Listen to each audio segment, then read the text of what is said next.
Nah, lagi ke agama di Jepang. Seperti yang saya bilang sebelumnya, di Jepang ini sebenarnya punya agama, menerapkan ajaran Dharma. Nah, sembayangnya memang pakai tradisi. Nah, apakah dalam ajaran Hindu, Buddha, atau ajaran Dharma itu boleh? Boleh jawabannya. Nah, contohnya adalah Batak Parmalim. Mungkin banyak yang belum tahu. Batak Parmalim itu kan memuja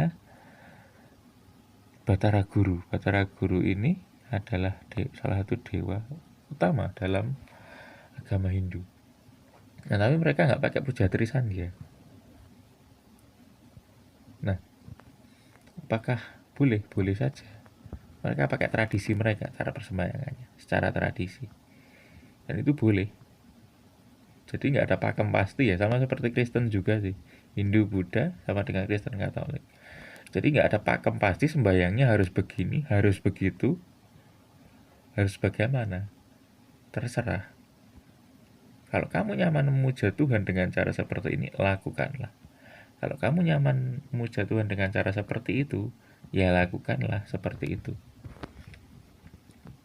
Nah, di Jepang ini juga pemujaan terhadap Tuhan dilakukan secara tradisi ya.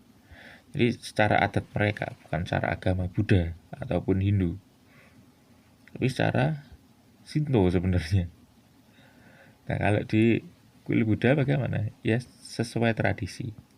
Dan tentu ada pengaruh Buddha caranya. Apa itu? Kalau di Buddha nggak ada memuja Tuhan ya. Ya adalah Vipassana, atau dalam bahasa Jepang disebut Mokuso. Nah, itu sering kita temui di bela diri Jepang ya, kayak Mokuso, itu meditasi, terjemahan. Mokuso sendiri itu sebenarnya adalah Vipassana dari agama Buddha. Dan itu bukan menyembah Tuhan, tidak ada yang disembah dalam agama Buddha. Mereka tidak menyembah apapun. Yang ada adalah meditasi, pembersihan diri, pembersihan batin, memperkuat moral. Itu saja dasar agama Buddha. Nah, mungkin agak berbeda dengan ada agama Hindu yang ada ritual pemujaan terhadap Tuhan atau para dewa, atau penyembahan terhadap Tuhan dan pemujaan terhadap para dewa. Di dalam agama Buddha tidak ada seperti itu. Tidak ada memuja dewa, tidak ada menyembah Tuhan. Kok ada yang orang Buddha yang memuja dewa? Ya itu nggak apa-apa, tidak salah juga. Terserah mau muja atau enggak, yang jelas kamu ya tetap gitu-gitu aja. Ya, itu dalam pandangan agama Buddha ya. Nah, di sini juga diterapkan hal yang sama sebenarnya. Di mana pemujaan terhadap dewa itu tidak penting, menyembah Tuhan itu tidak penting. Yang penting moral. Gitu.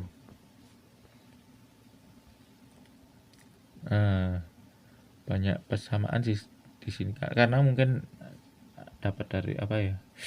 Ada campuran Hindu Buddhanya di sini ya. Ada beberapa kesamaan dengan Indonesia sih.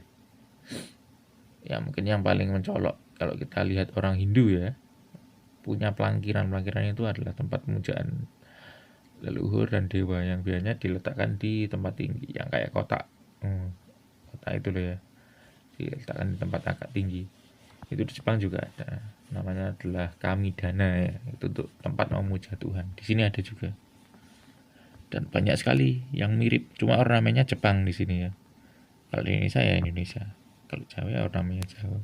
Di Bali karena dalam ajaran Dharma memang